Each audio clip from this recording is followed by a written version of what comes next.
उसे अपनी गर्लफ्रेंड से बेइंतहा इश्क था। शायद यही वजह रही कि उसने ऐसी वारदात की जिसका खुलासा कर रही थी जब पुलिस, तो पुलिस भी हैरान थी। वारदात वाकई में हिला कर रख देने वाली थी। गर्लफ्रेंड के साथ ऐसा क्या हुआ कि बॉयफ्रेंड बन गया कातिल। जी हां, दरअसल मामला खरगोन का है। खरगोन की नहर हत्याकांड का पुलिस ने खुलासा किया हाल में, और ये मर्डर का जो मामला था पुलिस के लिए काफी उलझाने वाला था। दरअसल रोजमर्रा की तरह से पुलिस अपना काम करती। खरगोन पुलिस को ग्रामीण इलाके से सूचना मिलती है, इंफॉर्मेशन आती है कि नहर किनारे एक बॉडी पड़ी हुई है। पुलिस मौके पर पहुंचती है, तो जैसे शुरुआती जांच तफ्तीश पुलिस करती है कि किसकी बॉडी है, पहचान कैसे होती है कि जो मृतक है वो कौन था। तो पुलिस वो शुरुआत स्तर पर पता करती है। मृतक का नाम पता चल जाता है कि पास का ही रहने वाला था, पवन नाम था। अब सवाल ये उठता है कि अगर ये हत्याकांड है तो हत्याकांड के पीछे कौन, हत्या की वजह क्या थी।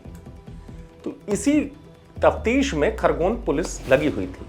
पुलिस ने पता किया कि ये जो शख्स है ये लोकल का है नहीं।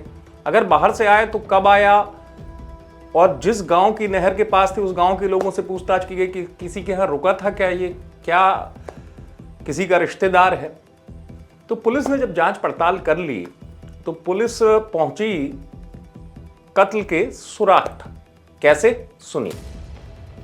यहाँ कसरावत थाने से कुछ दूर सैलानी गांव के पास में नहर में एक डेड बॉडी पड़ी हुई मिली थी, और सुबह जब ये सूचना मिली तो हमारी पुलिस टीम मौके पे पहुंची और उस बॉडी को पंचों के सामने बाहर निकलवाया, और एफएसएल की टीम और डॉग स्क्वाड और बाकी सारी चीज़ों से पूरा उसकी तस्दीक कराई, और पूरे सीन को हम लोगों ने सिक्योर करते हुए वहाँ से एविडेंस कलेक्ट किए, और साथ ही साथ फोटोग्राफी और वीडियोग्राफी की। और उसका कारण ये है कि इस घटना से एक दो माह पूर्व मृतक का एक शादी के फंक्शन में कुछ लोगों से विवाद हुआ था, और तब से ये लोग उससे रंजिश रखते थे।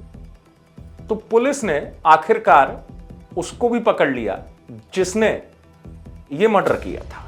जी हां, कहानी काफी थोड़ी सी अलग थी कि उसने मर्डर क्यों कर दिया। जैसे मैंने आपको शुरुआत में बताया था, गर्लफ्रेंड की इश्क में डूबा हुआ था वो, और उसे पसंद नहीं था कि उसकी गर्लफ्रेंड की तरफ कोई देखे भी। तो जो ये शख्स जिसकी कत्ल हुआ वो दरअसल एक शादी में आया हुआ था उस गांव में, और जो आरोपी है यानी बॉयफ्रेंड, उसकी गर्लफ्रेंड शादी में डांस कर रही थी। तो पहले उसने कमेंट किया डांस पर, नशा शराब का था। शराब पीना खतरनाक होता है, हानिकारक होता है, इसलिए नशा था।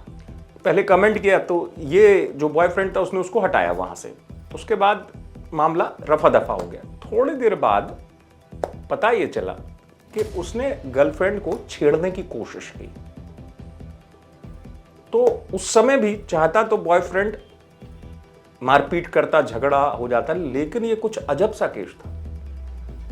उसके बॉयफ्रेंड ने उससे समझा लिया, उससे दोस्ती कर ली, और उसके कुछ टाइम बाद बॉयफ्रेंड भी कहीं नहर किनारे पार्टी कर रहा था दोस्तों के साथ, लेकिन उसके मन में था कि बदला लेना है मुझे गर्लफ्रेंड का। तो वो शख्स जिसने कमेंट किया था या छेड़ा था वहां उसी नहर से गुजर रहा था। तो दोस्ती हो गई थी, बाद में बिठाया, उसके साथ पार्टी की, और प्लानिंग ये थी कि पार्टी के बाद उसको नहर में डाल दिया जाए ताकि उसकी मौत हो जाए। और वैसे ही कुछ हुआ, और वो अकेला नहीं था आरोपी, उसके दो साथी यानी उसमें से एक रिश्तेदार भी था, वो भी शामिल थे। इन्होंने जिसे कहते हैं कि बड़ी ही शातिराना तरीके से ये साजिश रची थी। हालांकि पुलिस वारदात का खुलासा करने में कामयाब हो गई। खरगोन से आप तक खबर पहुंचाई है उमेश रेवलिया ने। आप देखते रहे एमपी तक।